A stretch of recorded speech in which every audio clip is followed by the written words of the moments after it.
मैं हूं पल्लवी नागपाल, जेरत प्रोफेसर, बड़ा गुरुकुल। क्या आप अपने बिजनेस को आगे बढ़ाना चाहते हैं? क्या आप फ्रेंचाइजी लेने की सोच रहे हैं या फ्रेंचाइजर के तौर पर अपनी फ्रेंचाइज देना चाहते हैं? तो फ्रेंचाइजिंग का संपूर्ण ज्ञान आपकी सारी की सारी कंफ्यूजन्स को दूर करने के लिए ही बनाया गया है।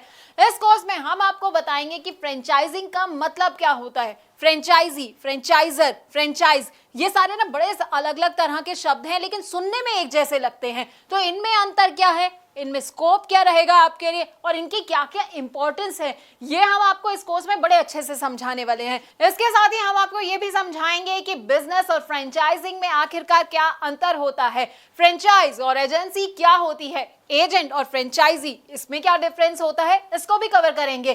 फ्रेंचाइज बिजनेस से फ्रेंचाइजी और फ्रेंचाइजर को आखिरकार क्या क्या फायदे होते हैं और उससे जुड़े क्या क्या रिस्क होते हैं। अरे भाई, फायदे जान रहे हैं तो रिस्क के बारे में भी तो जानना बड़ा जरूरी हो जाता है, तो हम आपको ये भी समझाएंगे। अब अलग अलग तरह के ना फ्रेंचाइज मॉडल होते हैं जो कि लोगों को पता नहीं होते हैं, तो आपके लिए कौन सा मॉडल सही रहने वाला है, फोको, फोफो, कोको, कोफो, अब इन सब के बारे में भी हम आपको बताएंगे। हम इनके फायदे तो आपको बताएंगे, साथ ही साथ ना इनके नुकसान भी आपको बताएंगे। अब सही फ्रेंचाइज बिजनेस चूज करते वक्त किन किन बातों का आपको ख्याल रखना चाहिए और फ्रेंचाइज बिजनेस से जुड़े कौन कौन से लीगल इश्यूज होते हैं, इसकी पूरी जानकारी भी हम आपको देंगे।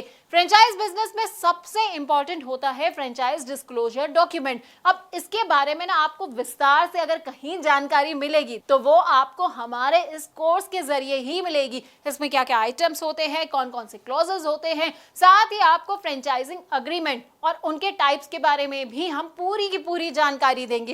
देखिए, फ्रेंचाइज बिजनेस को इवैल्यूएट करने का ना एक अलग क्राइटेरिया होता है, तो वो क्राइटेरिया क्या होता है ये हम आपको बताने वाले हैं।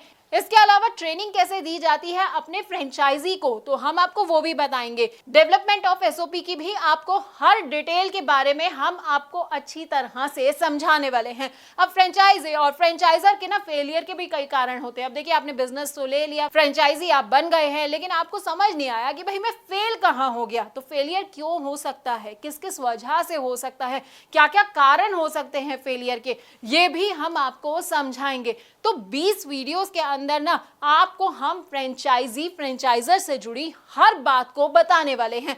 अब आप ये सोच रहे होंगे कि भाई इसको करने से मेरा क्या फायदा होगा, ये सब मेरे लिए जानना क्यों जरूरी है। तो देखिए, अगर आप चाहते हैं मुनाफा कमाना और अपने बिजनेस में सक्सेस हासिल करना, तो बस आपको क्या करना है, आपको इस कोर्स को बहुत ध्यान से देखना है। इससे आप फ्रेंचाइजिंग में फेलियर से खुद को बचा पाएंगे और बहुत आगे बढ़ पाएंगे।